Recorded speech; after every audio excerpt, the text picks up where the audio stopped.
Welcome back to Kilkal kids. Kilkal கிட்ஸோட இன்னொரு அமேசிங்கான எபிசோடில் உங்களை எல்லாரையும் சந்திச்சதில் ரொம்ப சந்தோஷம்.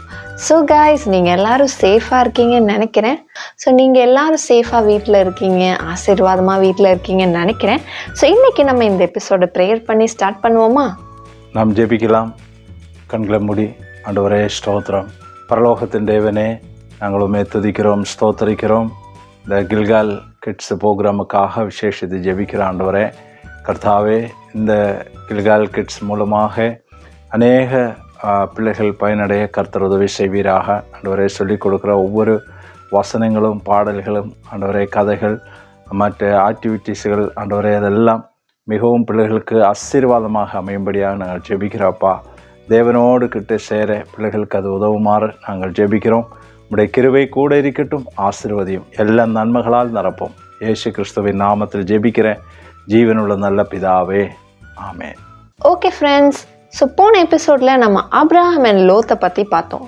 ஸோ இந்த எபிசோடில் ஆபிரகாம் எப்படி ஆண்டவருக்கு கீழ்ப்படிஞ்சாங்க, அதே மாதிரி ஆபிரகாமோட மகன் ஆபிரகாமுக்கு எப்படி கீழ்ப்படிஞ்சாங்க, அதே மாதிரி ஏசப்பா மேலே அவங்க 2 பேருக்கும் இருந்த விசுவாசம் எவ்வளவா இருந்தது அப்படின்னு நம்ம இந்த எபிசோடில் பார்க்க போகிறோம்.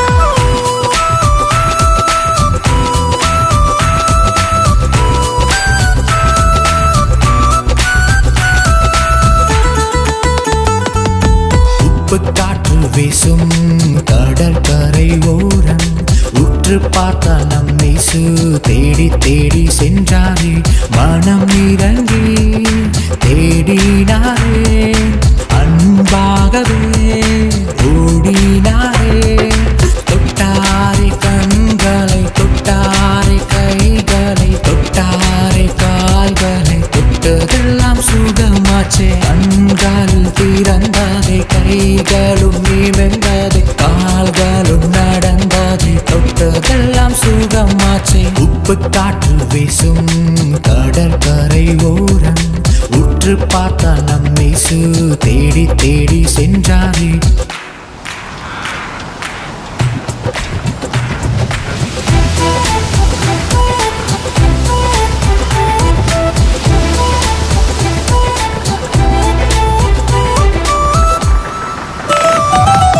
ஞானமே இல்லை என்று எண்ணி கண்ணீரினாலே சோகம் ஏனோ, அப்பானமேசுவே உண்டு, எப்போதும் நமக்கு உண்டு உண்டு. ஞானமே இல்லை என்று எண்ணி கண்ணீரினாலே சோகம் ஏனோ, அப்பானமேசுவே உண்டு, எப்போதும் நமக்கு உண்டு உண்டு. தொட்டாரை கண்களை, தொட்டாரை கைகளை, தொட்டாரை கால்களை, தொட்டதெல்லாம் சுகமாச்சே, கண்களும் திறந்ததை, கைகளும் நிமிர்ந்ததை, கால்களும் நடந்ததை, தொட்டதெல்லாம் சுகமாச்சே. உப்பு காற்று வீசும் கடற்கரை ஓரம் உற்று பார்த்து நம்மை தேடி தேடி சென்றாரே, சென்றாரே, சென்றாரே, சென்றாரே. வாவ் காய்ஸ், சூப்பரான ஒரு ஆக்ஷன் சாங் நம்ம எல்லாரும் பார்த்தோம். இந்த ஆக்ஷன் சாங் உங்கள் ஃப்ரெண்ட்ஸுக்கு சொல்லிக் கொடுங்க. ஸோ ஃப்ரெண்ட்ஸ், நம்ம அடுத்ததாக ஆபிரகாம் அண்ட் ஈசாக்கை பற்றி ஒரு அழகான ஒரு ஸ்டோரி கேட்க போகிறோம். ஓகே ஃப்ரெண்ட்ஸ், நம்ம ஸ்டோரிக்குள்ளே போகலாமா?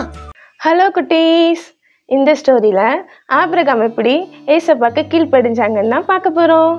ஆபிரகாம் சாராள்னு 2 பேர் இருந்தாங்க. அவங்களுக்கு ரொம்ப வருஷமாக குழந்தை இல்லை. ஆனால் ஏசப்பா ஒரு குழந்தைய தருவேன்னு சொல்லியிருந்தாங்க. ஆபிரகாமுக்கு 100 வயசு ஆகும்போது ஏசப்பா ஒரு ஆண் குழந்தைய கொடுத்தாங்க.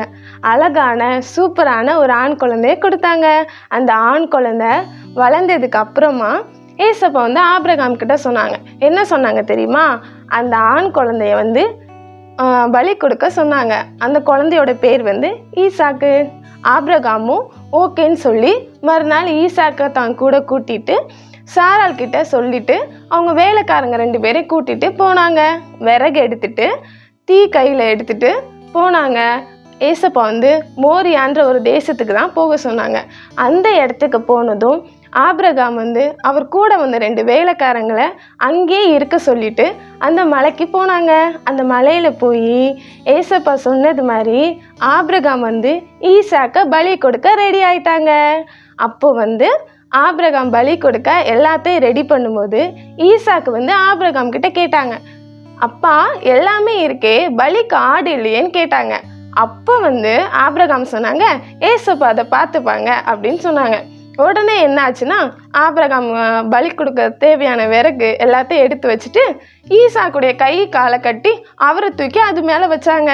நம்மளா இருந்தால் என்ன பண்ணுவோம்? நம்ம அப்பா நமக்கு இந்த மாதிரி பண்ண வராங்கன்னு தெரிஞ்சால் ஓடிவிடுவோம் தானே. ஆனால் ஈசாக்கு அவங்க அப்பா சொன்னதுக்கு கீழ்ப்படிஞ்சாங்க.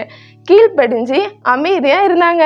ஆபிரகாம் ஈசாக்கு அது மேலே வச்சுட்டு கத்தியை எடுத்து அவரை வெட்ட போகும்போது வானத்திலிருந்து ஒரு சத்தம். என்ன சத்தம் தெரியுமா?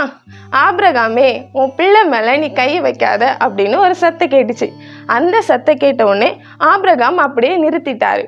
உடனே ஆபிரகாம் என்னன்னு சொல்லிட்டு மேலே பார்க்கும்போது ஏசப்பா வந்து சொன்னாங்க, உன்னுடைய ஒரே பையனு, உனக்கு நான் கொடுத்த ஒரே ஒரு மகன் தெரிஞ்சும் நீ எனக்காக கொடுத்ததுனால நீ வந்து இந்த பூமியில் வந்து ஆசீர்வதிக்கப்பட்டிருப்பேன்னு சொன்னாங்க. ஆபிரகாம் அந்த நேரத்தில் திரும்பி பார்க்கும்போது ஒரு முள்ளு செடியில் ஒரு ஆடு மாட்டிட்டு இருந்தது. அந்த ஆடை எடுத்து ஈசாக்கை எடுத்துட்டு அவருக்கு பதிலாக அந்த ஆடை வந்து அந்த இடத்துல பலி கொடுத்தாங்க. பாருங்க குட்டீஸ், ஆபிரகாம் வந்து ஏசப்பாக்கு கீழ்ப்படிச்சதுனால அவர் வாழ்க்கையில் வந்து ஏசப்பா ஒரு மாற்றத்தை உண்டு பண்ணாங்க. ஆபிரகாம் கீழ்ப்படிச்சதுனால அவருக்கு ஆசீர்வாதமும் கிடைச்சிது. தன்னுடைய மகனை ஏசப்பா அவருக்கு நிரந்தரமாக கொடுத்தாங்க. ஓகே குட்டீஸ், இந்த கதை உங்கள் எல்லாருக்கும் புரிச்சுதா? இதே மாதிரி நம்மளும் நம்ம வாழ்க்கையில் ஏசப்பாக்கு கீழ்ப்படியும் போது நமக்கும் ஏசப்பா பெரிய ஒரு ஆசீர்வாதத்தை தருவாங்க. ஆபிரகாம் தன்னோட பையன் கூட பார்க்காம ஏசப்பாக்காக அதை கொடுக்க போகும்போது தான் ஒரு பெரிய ஆசீர்வாதத்தை அவர் பெற்றுக்கொண்டாரு. நம்மளுடைய வாழ்க்கையிலும் ஏசப்பா நம்மக்கிட்ட இருந்து எதை கேட்குறாங்களோ அதை நம்ம கொடுக்கும்போது அதை விட பெரிய 2 மடங்கான ஆசீர்வாதத்தை ஏசப்பா நமக்கு கொடுப்பாங்க.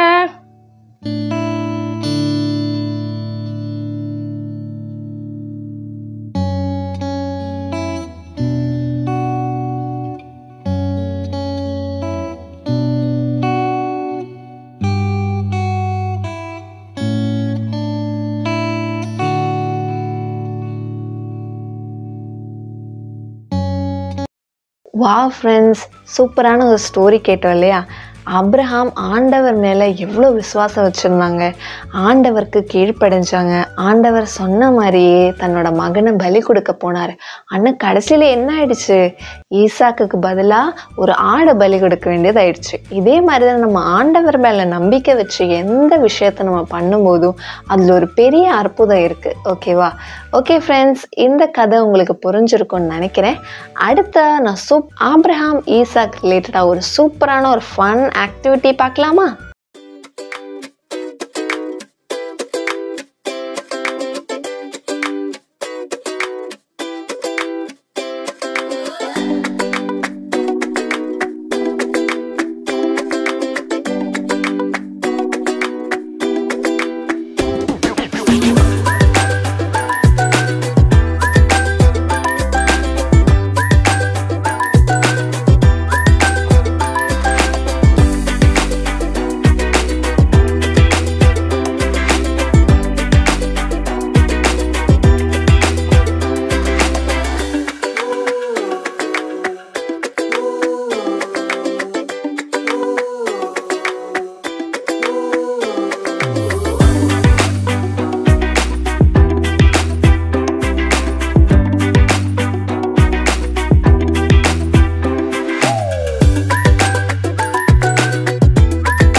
ஈசாக்கையும் அந்த ஆடையும் பலி கொடுத்தது மாதிரி சூப்பரான ஒரு ஆக்டிவிட்டி நம்ம பார்த்தோம். இந்த ஆக்டிவிட்டியை நீங்கள் எல்லாருமே வீட்டில் ட்ரை பண்ணுங்கள். ஓகே ஃப்ரெண்ட்ஸ், இன்றைக்கி குவிஸ் ஆஃப் த டே என்னன்னு பார்த்தீங்கன்னா, ஸோ இன்றைக்கி பார்த்த ஆக்டிவிட்டியை நீங்கள் எல்லாருமே வீட்டில் செஞ்சு எங்களுக்கு கீழே பார்க்குற நம்பருக்கு வாட்ஸ்அப்பில் அனுப்பி விடுங்க. ஸோ அனுப்பி விடுறவங்களுக்கு எக்ஸைட்டிங் ப்ரைஸஸ் காத்துக்கிட்டே இருக்குது. மறக்காமல் எல்லா வாரமும் நீங்கள் அனுப்புங்க. ஸோ ஃப்ரெண்ட்ஸ், இந்த ஆக்டிவிட்டி, இந்த ஆக்ஷன் சாங் அண்ட் ஸ்டோரி உங்களுக்கு எல்லாருக்கும் பிடிச்சிருக்குன்னு நினைக்கிறேன். ஸோ தொடர்ந்து நீங்கள் Kilkal kids series and Kilkal kids எபிசோட்ஸை பாருங்கள். ஸோ பார்க்குறவங்களுக்கு அதே மாதிரி அதில் வர ஆக்டிவிட்டீஸ், ஆக்ஷன் சாங் இது எல்லாமே எங்களுக்கு சென்ட் பண்ணுறவங்களுக்கு எக்ஸைட்டிங் ப்ரைஸஸ் காத்துக்கிட்டே இருக்குது. ஸோ மறக்காமல் சென்ட் பண்ணுங்கள். ஸோ அடுத்த ஒரு சூப்பரான எபிசோடில் நம்ம எல்லாருமே சந்திப்போம். ஸோ அதுக்கு முன்னாடி இந்த எபிசோடை நம்ம ப்ரேயர் பண்ணி வைண்ட் அப் பண்ணலாமா? ஓகே, நம்ம ஜெபிக்கலாம். பரலோகத்தின் தேவனே, ஆசீர்வதிக்கப்பட்ட இந்த நல்ல வேலைக்காக நமக்கு நன்றி செலுத்துகிறோம். விசேஷமாக இந்த கிட்ஸ் ப்ரோக்ராமிலூടെ பிள்ளைகள் அறிந்து கொண்ட ஒவ்வொரு வசனத்துக்காக ஸ்தோத்திரம் ஆண்டவரே. ஆபிரகாம் எப்படி தேவனுக்கு கீழ்ப்படிந்தாரோ அதே போல கர்த்தாவே ஒவ்வொரு பிள்ளைகளும் நாமத்தின் மகிமைக்கென்று கீழ்ப்படிந்து தேவ பக்தி உள்ள பிள்ளைகளாய் வளர தேவன் அவருக்கு கிருபை செய்வீராக ஆண்டவரே. ஆபிரகாம் விசுவாசித்தது போல தேவனை விசுவாசிக்கிற ஒரு நல்ல ஹிருதயத்தையும் அவருக்கு கொடுப்பீராக. கர்த்தாவே, இந்த கிட்ஸ் ப்ரோக்ராம் மூலம் அநேகம் பிள்ளைகள் கர்த்தாவே பயனடைய தேவன் கிருபை செய்கிறபடினால் ஸ்தோத்திரம். கில்கால் கோஸ்பல் மிஷனையும் ஆசீர்வதியும், எல்லா நன்மைகளால் நிரப்பும். இயேசு கிறிஸ்துவின் நாமத்தில் ஜெபிக்கிறேன் ஜீவனுள்ள நல்ல பிதாவே, ஆமேன், ஆமேன்.